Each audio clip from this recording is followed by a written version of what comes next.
Student, मैं हूं Ranjesh sir और मैं आपका स्वागत करता हूं सृष्टि यूपी बोर्ड टॉपर्स के ऑनलाइन प्लेटफॉर्म पे, जहां मैं आपको फिजिक्स पढ़ाने वाला हूं पूरे कॉन्सेप्ट के साथ। हम लोग वैद्युत आवेश तथा क्षेत्र पढ़ रहे हैं। चैप्टर स्टार्ट हो चुका है, वैद्युत आवेश तथा क्षेत्र। इसके अंतर्गत ही हम लोग गॉस का प्रमेय और उसका अनुप्रयोग पढ़ेंगे। तो चलिए हम लोग स्टार्ट करते हैं। वैद्युत आवेश तथा क्षेत्र, इसके अंतर्गत हम लोग पिछले क्लास में देखे थे वैद्युत आवेश कैसे उत्पन्न किया गया था, कैसे उत्पन्न हुआ था, मतलब उसकी कल्पना कैसे की गई थी, उसका इलेक्ट्रॉनिक सिद्धांत क्या है, मूल आवेश क्या होता है, आवेश संरक्षण का सिद्धांत क्या है, और मेन हेडिंग वैद्युत बल संबंधी कूलाम का नियम, जहां पे हमने सूत्र बताया था F equal to k Q1 Q2 upon R square. यहाँ पे ये वैद्युत बल संबंधी कूलाम का जो नियम है वह दो आवेशों के बीच लगने वाले बल के लिए है। दो आवेशों के बीच लगने वाले बल के लिए है। ध्यान दीजिए आप लोग, ये वैद्युत बल संबंधी जो कूलाम का नियम बताया गया था, हमने बताया था कि आवेश दो प्रकार के होते हैं, एक धन आवेश और एक ऋण आवेश। समान आवेश एक दूसरे को प्रतिकर्षित करते हैं, जबकि विपरीत आवेश एक दूसरे को आकर्षित करते हैं। तो यहाँ पे हमने दो आवेश दिखाए हैं। इन दोनों आवेशों के बीच की दूरी है r। इन दोनों आवेशों के बीच की दूरी है r। इन दोनों आवेशों के बीच लगने वाले वैद्युत बल को F से दिखाया गया है। तो कूलाम ने यही बताया था कि दो आवेशों के बीच लगने वाला जो बल है, दो आवेशों के बीच लगने वाला वैद्युत बल दोनों आवेशों के गुणनफल के अनुक्रमानुपाती होता है तथा उनके बीच की दूरी के वर्ग के व्युत्क्रमानुपाती होता है। तो हमने ये सूत्र दिखाया था F equal to k Q1 Q2 upon R square. चलिए आज हम लोग इसके आगे देखते हैं।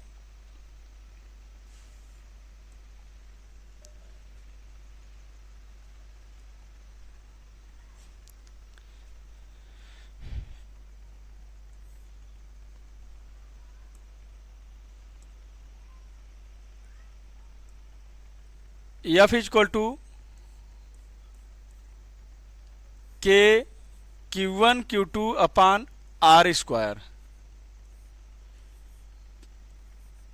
F equal to k Q1 Q2 upon R square. Q1 है पहला आवेश, Q2 है दूसरा आवेश और R है दोनों आवेशों के बीच की दूरी। यहाँ पे जो K लिखा गया है ये है वैद्युत बल स्थिरांक। इसे वैद्युत बल स्थिरांक कहेंगे। K को वैद्युत बल स्थिरांक कहा जाएगा। वैद्युत बल स्थिरांक एक कांस्टेंट है।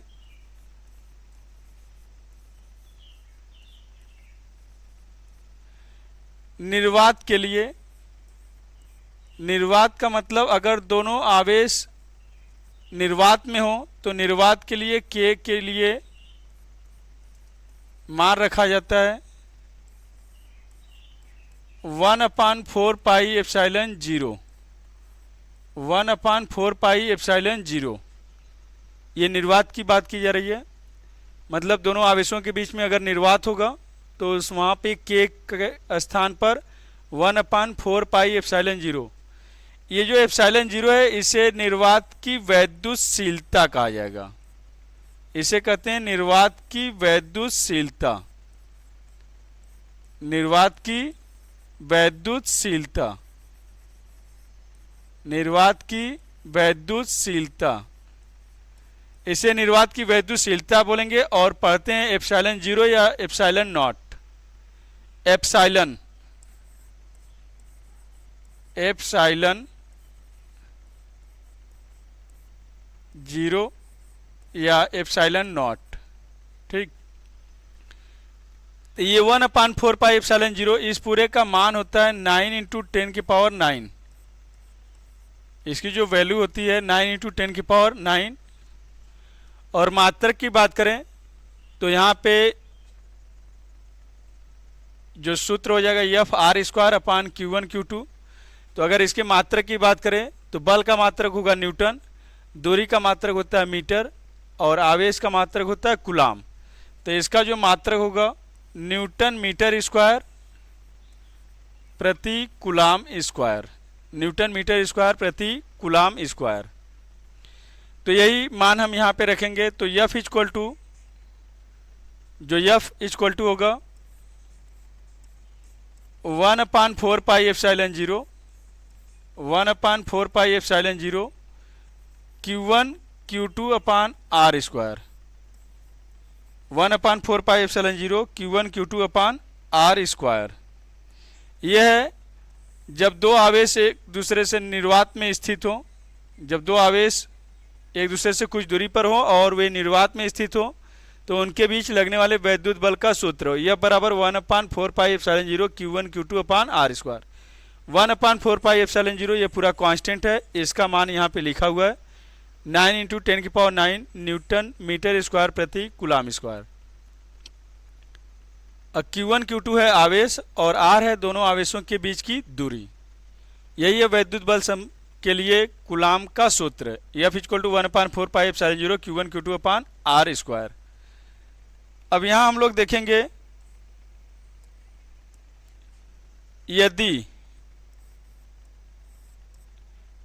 Q1 और Q2 दोनों बराबर हों और ये 1 कूलाम के बराबर हों और इन दोनों आवेशों के बीच की दूरी हो 1 मीटर, मतलब दो आवेश हैं, पहला आवेश 1 कूलाम का और दूसरा आवेश भी 1 कूलाम का ही हो और दोनों एक दूसरे से 1 मीटर की दूरी पर स्थित हो, तो इनके बीच जो वैद्युत बल कार्य करेगा, इनके बीच जो वैद्युत बल कार्य करेगा या तो वह आकर्षण का होगा या तो प्रतिकर्षण का होगा। वह डिपेंड करेगा इन आवेशों की प्रकृति पर।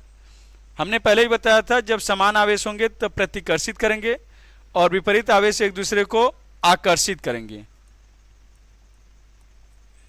तो अगर हम दोनों को प्लस आवेश लिए, मतलब दोनों ही समान आवेश हैं, तो दोनों एक दूसरे को प्रतिकर्षित करेंगे, अर्थात इनके बीच जो लगेगा वैद्युत बल वह प्रतिकर्षण का होगा।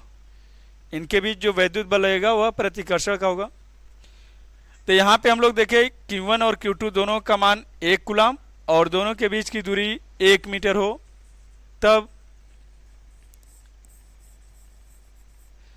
तब उन दोनों आवेशों के बीच लगने वाला जो वैद्युत बल होगा 1/4 पाई एप्सिलॉन 0 के स्थान पे 9 × 10⁹ लिखा जाएगा। 9 × 10⁹ F इक्वल टू 9 × 10⁹। Q1 का मान 1 कूलाम और Q2 का भी मान 1 कूलाम और दोनों आवेशों के बीच की दूरी है 1 मीटर। तो यहाँ पे मान रख दिया गया। तो F इक्वल टू आ जाएगा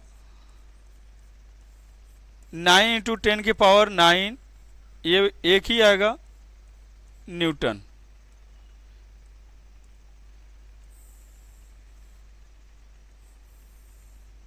अर्थात यदि दो आवेश जिनका परिमाण 1 कूलाम हो, दो आवेश जिनका मान 1 कूलाम हो और वे एक दूसरे से 1 मीटर की दूरी पर स्थित हो, तो उनके बीच लगने वाले वैद्युत बल का मान होगा 9 × 10⁹ न्यूटन। 9 × 10⁹ न्यूटन। यदि दो आवेश जिनका मान 1 कूलाम हो, अर्थात 1 कूलाम के दो आवेश यदि एक दूसरे से 1 मीटर की दूरी पर स्थित हो तो उनके बीच वैद्युत बल 9 × 10⁹ न्यूटन लगेगा। तो यहाँ पे हम लिख दे रहे हैं यदि 1 कूलाम के दो आवेश, 1 कूलाम के दो आवेश एक दूसरे से 1 मीटर की दूरी पर स्थित हो, 1 कूलाम के दो आवेश एक दूसरे से 1 मीटर की दूरी पर स्थित हो, 1 मीटर की दूरी पर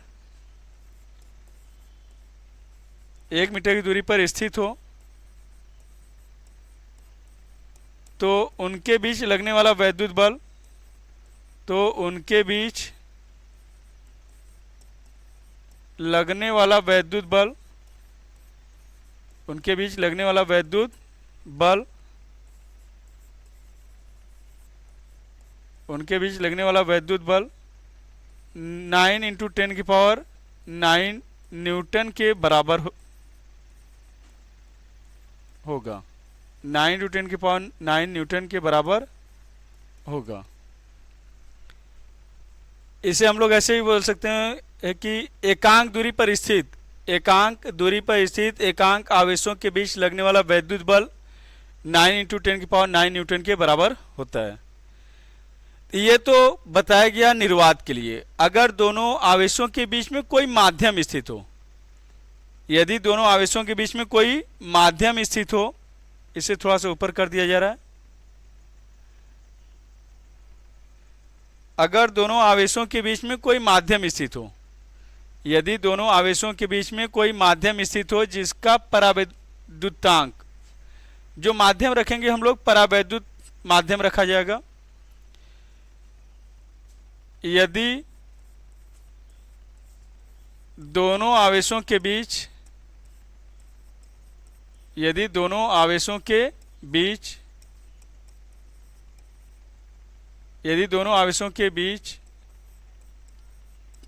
कोई माध्यम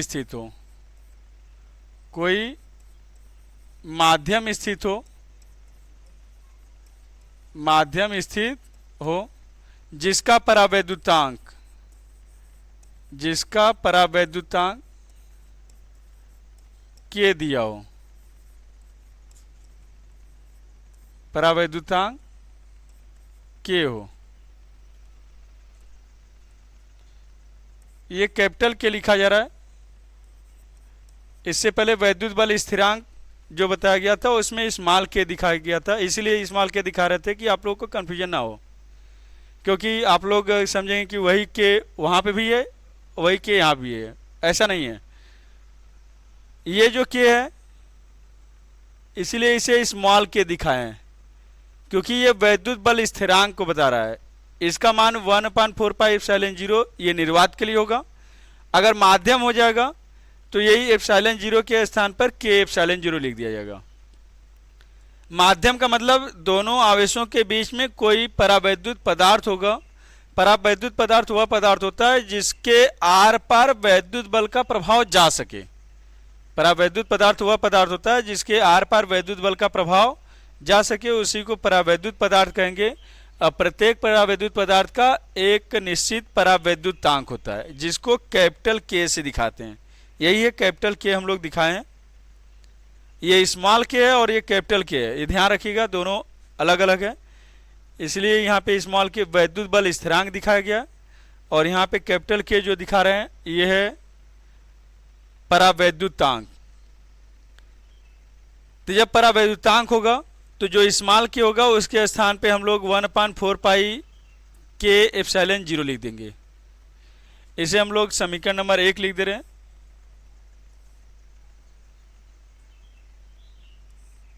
दिस इज इक्वेशन फर्स्ट।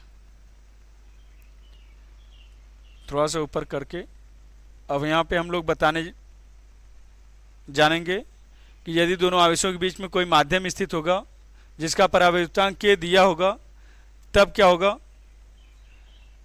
तब जो वैद्युत बल लगेगा उस वैद्युत बल को हम एफ के लिख रहे हैं।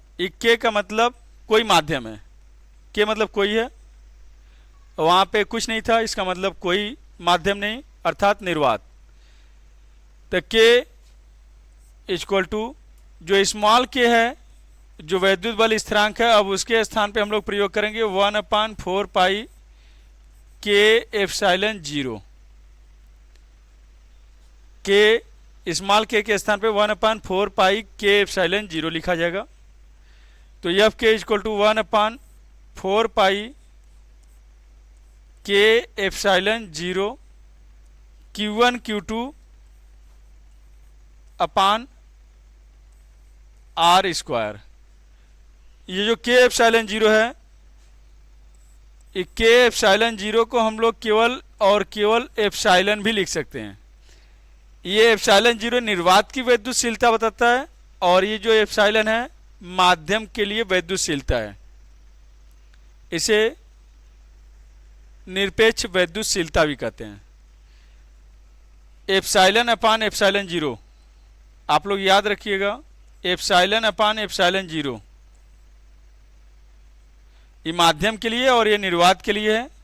ये डिपेंड करेगा परावैद्युतांक पर, जो माध्यम का परावैद्युतांक होता है उसी पर निर्भर करता है।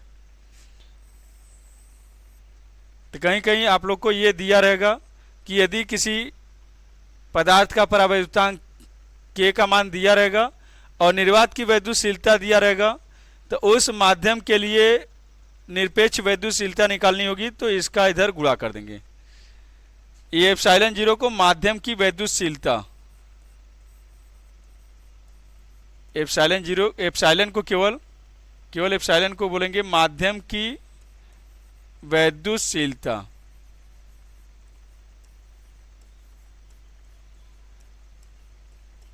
आप लोग ध्यान रखिएगा, यहाँ पे कुछ नहीं है, इसका मतलब यहाँ पे ये जीरो लिखा गया था, जीरो का मतलब कुछ नहीं, मतलब निर्वात, और यहाँ पे कुछ नहीं लिखा गया है, इसका मतलब कोई है। कौन है? कोई माध्यम। जीरो निर्वात के लिए है और जीरो नहीं लगा होगा तब माध्यम के लिए। तो माध्यम के लिए वैद्युतशीलता और निर्वात के लिए वैद्युतशीलता, इन दोनों का अनुपात परावैद्युतांक पर निर्भर करता है, जिसको हम लोग k से दिखाते हैं। तो F k equal to 1/4 pi k epsilon zero Q1 Q2 upon R square. ये हो गया सूत्र। जब दो आवेशों के बीच में कोई माध्यम स्थित होगा तब के लिए।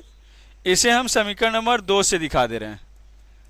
अब हम लोग देखेंगे कि जब दोनों आवेशों के बीच में माध्यम रख देंगे तब वैद्युत बल का मान अधिक होगा या निर्वात होने पर वैद्युत बल का मान अधिक होगा, अर्थात समीकरण 1 और 2 दोनों की तुलना करेंगे। तो तुलना करने के लिए हम लोग समीकरण 1 और 2 का भाग देने जा रहे हैं। समीकरण 1 में 2 से भाग देंगे, समीकरण 1 में 2 से भाग देने पर, तो जैसे हम लोग भाग देंगे बाएं पक्ष का बाएं पक्ष में और दाएं पक्ष का दाएं पक्ष में, बाएं पक्ष का बाएं पक्ष में भाग देंगे और दाएं पक्ष का दाएं पक्ष में भाग देंगे। समीकरण 1 यही है, हमने पहले ही बताया। ये निर्वात के लिए है, ध्यान रखिएगा, ये निर्वात के लिए है और ये है माध्यम के लिए। निर्वात के लिए अर्थात दोनों आवेशों के बीच में कोई माध्यम नहीं रहेगा और इसमें दोनों आवेशों के बीच में कोई माध्यम होगा। तो ये निर्वात के लिए सूत्र है 1/4 pi epsilon zero Q1 Q2 upon R square और माध्यम के लिए 1/4 pi k epsilon zero Q1 Q2 upon R square. तो यहाँ पे हम लोग भाग देने जा रहे हैं। k मतलब माध्यम के लिए लिखा गया है, F मतलब ये निर्वात के लिए। तो 1/4 pi epsilon zero Q1 Q2 upon R square upon माध्यम वाला तो यहाँ पे लिखा हुआ है 1/4 pi k epsilon zero 1/4 pi k epsilon zero Q1 Q2 upon R square. अब यहाँ पे देखिए सेम है, तो ये पूरा क्या हो जाएगा, कट जाएगा। यहाँ पे 1/4 पाई एप्सिलॉन जीरो भी पूरा कट जाएगा, केवल 1/k बचेगा। ये ध्यान रखिएगा, ये 1/k है तो ये ऊपर चला जाएगा, F upon F k equal to k। इसका मतलब हुआ निर्वात में वैद्युत बल का मान और माध्यम में वैद्युत बल का मान, दोनों का जो अनुपात है वह डिपेंड करेगा सिर्फ और सिर्फ परावैद्युतांक पर, माध्यम के परावैद्युतांक पर। F upon F k equal to k। हम लोग जानते हैं कि माध्यम के लिए कोई भी माध्यम होगा, किसी भी माध्यम के लिए k का मान हमेशा 1 से बड़ा होता है। किसी भी माध्यम के लिए k का मान 1 से बड़ा होता है। निर्वात के लिए सिर्फ होता है k का मान 1 के बराबर। निर्वात के लिए k इक्वल टू 1 होता है, जबकि किसी माध्यम के लिए k का मान 1 से बड़ा होता है। अगर हम लोग बात करें धातु के लिए, तो धातु के लिए कोई भी धातु होगी तो धातु का परावैद्युतांक k का मान अनंत होता है। धातु के लिए k का मान अनंत होता है, निर्वात के लिए k का मान 1 होता है और माध्यम के लिए k का मान 1 से अधिक होता है। तो अगर किसी माध्यम की बात करेंगे तो F k किस पर डिपेंड कर रहा है? k पर। k always is greater than 1, मतलब k का मान हमेशा 1 से अधिक होता है। जब k का मान 1 से अधिक ही होगा तो F k always is greater than 1, मतलब जो निर्वात में वैद्युत बल का मान है माध्यम में वैद्युत बल के मान से हमेशा अधिक होगा। निर्वात में वैद्युत बल का मान माध्यम में वैद्युत बल के मान से हमेशा अधिक होगा, क्योंकि माध्यम के लिए k का मान 1 से अधिक होता है। इसलिए माध्यम के लिए k का मान 1 से अधिक होने पर निर्वात में वैद्युत बल और माध्यम में वैद्युत बल दोनों का जो अनुपात होगा ये 1 से अधिक होगा। तो F इज ग्रेटर देन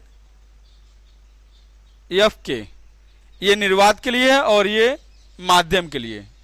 अर्थात निर्वात में वैद्युत बल का मान अधिक, माध्यम होने पर वैद्युत बल का मान कम। लिख दे रहे हैं निर्वात के लिए वैद्युत बल का मान, निर्वात के लिए वैद्युत बल का मान अधिक, निर्वात के लिए वैद्युत बल का मान अधिक, जबकि माध्यम के लिए वैद्युत बल का मान कम हो जाता है। निर्वात की अपेक्षा, ये ध्यान रखिएगा, निर्वात के लिए वैद्युत बल का मान अधिक और जबकि माध्यम में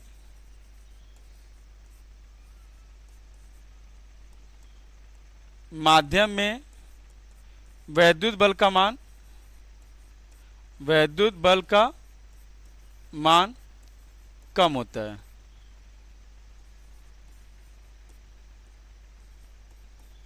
ये निर्वात और माध्यम के लिए तुलना बताई गई है। निर्वात में वैद्युत बल का मान अधिक होगा और माध्यम की बात करेंगे तो इसमें वैद्युत बल का मान निर्वात की अपेक्षा कम हो जाएगा। यहाँ पे हमने जो एप्सिलॉन 0 लिखा हुआ है, एप्सिलॉन 0 का मान होता है 8.85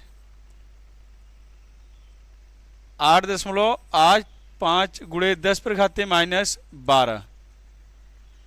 एप्सिलॉन 0 का मान 8.85 गुणे 10⁻⁻12। अब मात्रक की बात करेंगे तो इसी का उल्टा हो जाएगा। मात्रक की बात करेंगे तो इसी का उल्टा, कूलाम स्क्वायर प्रति newton metre square, coulomb square प्रति न्यूटन मीटर स्क्वायर। तो यहां पे हम लिख दे रहे हैं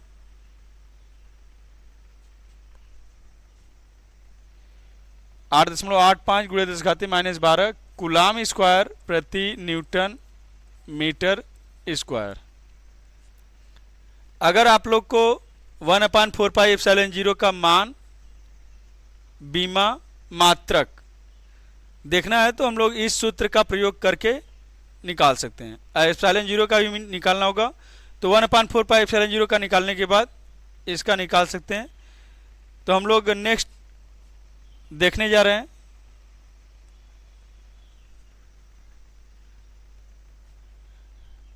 वन अपान 4πε0 जो बताया गया, इसका मान तो बताया गया है। मात्रक की अगर बात करें, मात्रक एवं बीमा,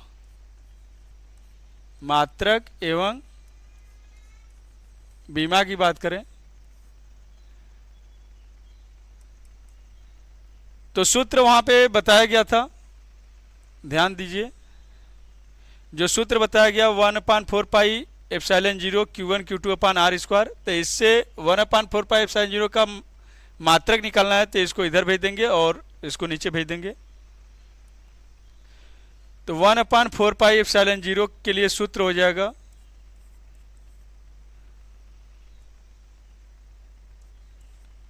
1/4 पाई एप्सिलॉन 0 के लिए सूत्र हो जाएगा F(r²) अपान Q1 Q2। अब इसका मात्रक बताना है तो इसका मात्रक डिपेंड करेगा इस पूरे के मात्रक पर। 1/4 पाई एप्सिलॉन 0 का जो मात्रक होगा डिपेंड करेगा इस पूरे के मात्रक पर। अब बल का मात्रक आपको पता है न्यूटन, और दूरी का मात्रक होता है मीटर, तो ये मीटर उसका स्क्वायर हो जाएगा। आवेश का मात्रक होता है कूलाम, तो इसका मात्रक होगा, बल का मात्रक लिख रहे हैं न्यूटन और दूरी का मात्रक मीटर स्क्वायर अपान आवेश का मात्रक होता है कूलाम। तो 2 बार कूलाम है इसलिए कूलाम का स्क्वायर हो जाएगा, अर्थात न्यूटन मीटर स्क्वायर प्रति कूलाम स्क्वायर। अगर इसकी बीमा बात करें तो 1/4 पाई एप्सिलॉन 0 1/4 पाई एप्सिलॉन 0 की बीमा की अगर बात की जाए तो हम लोग लिखेंगे बीमा। अक्सर बीमा पूछा जाता है इसलिए यहाँ पे बता दिया जा रहा है। बल की बीमा, दूरी की बीमा और आवेश की बीमा। बल की बीमा होती है MLT-2, जो बल की बीमा है, बल की बीमा होती है MLT-2। ये दूरी है, दूरी के लिए बीमा लिखा जाता है L। लंबाई है, दूरी एक प्रकार की लंबाई, लंबाई के लिए बीमा लिखा जाता है L। तो L2 क्योंकि स्क्वायर है इसलिए L2 हो जाएगा अपान, ये आवेश है, आवेश के लिए बीमा हम लोग जानते हैं I बराबर Q/T, I बराबर Q/T, तो Q बराबर IT, I बराबर Q/T तो Q बराबर IT। अगर हमें Q की बीमा लिखनी है तो I की बीमा लिखेंगे और T की बीमा लिखेंगे। तो Q की बीमा आपको निकालना हो, अगर Q की बीमा पता करना हो तो I की बीमा A और T मतलब समय, समय के लिए बीमा A। तो ये लिख दिया गया I = Q/T, Q बराबर IT। Q की बीमा लिखना होगा तो I की बीमा, I के लिए बीमा लिखा जाता है A और T समय, समय के लिए बीमा T। तो 2 बार आवेश है इसलिए A T भी 2 बार होगा। तो यहाँ पे आप लोग को दिखाई दे रहा होगा, यहाँ पे L का पावर 1 है, यहाँ पे L का पावर 2 है, तो ML3 हो जाएगा, ML3। यहाँ पे T पावर 2 हो जाएगा और ये पावर ऊपर जाएगा माइनस में, यहाँ पे -2 पहले से ही है, तो T की पावर -4, ML3 T पावर -4 और A स्क्वायर, तो ये ऊपर जाएगा -2। ये हो गया 1/4 पाई एप्सिलॉन 0 की बीमा, 1/4 पाई एप्सिलॉन 0 की बीमा ML3 T की पावर -4 A -2। हम लोग एप्सिलॉन 0 का अगर देखेंगे, एप्सिलॉन 0 का जो मात्रक होगा, एप्सिलॉन 0 का मात्रक, एप्सिलॉन 0 का मात्रक और बीमा की बात करेंगे तो जस्ट इसी का उल्टा हो जाएगा, क्योंकि यहाँ पे अगर एप्सिलॉन 0 का के लिए सूत्र लिखा जाए तो ये 1/4 पाई, 1/4 पाई एप्सिलॉन 0 का जो मान होता है वह 9 × 10⁹ पहले बताया जा चुका है। 1/4 पाई एप्सिलॉन 0 इसका मान बताए हैं 9 × 10⁹ न्यूटन मीटर स्क्वायर प्रति कूलाम स्क्वायर। अगर एप्सिलॉन 0 की केवल बात करेंगे तो एप्सिलॉन 0 को उधर ले जाएंगे और इस पूरे को उधर लेकर आएंगे, तो एप्सिलॉन 0 के लिए सूत्र हो जाएगा 1/4 पाई इंटू 9 × 10⁹, और ये मात्रक भी बटे में आएंगे तो ये उल्टा हो जाएगा, ऊपर कूलाम स्क्वायर प्रति न्यूटन मीटर स्क्वायर, क्योंकि ये बट्टे में जाएगा तो उल्टा हो जाएगा। 1/4 पाई, ये आपको पाई का मान पता है 3.14। ऐसे हल करेंगे तो एप्सिलॉन 0 का मान जो आएगा वह 8.85 गुणे 10⁻⁻12 कूलाम स्क्वायर प्रति न्यूटन मीटर स्क्वायर। यह है एप्सिलॉन 0 का मान और मात्रक।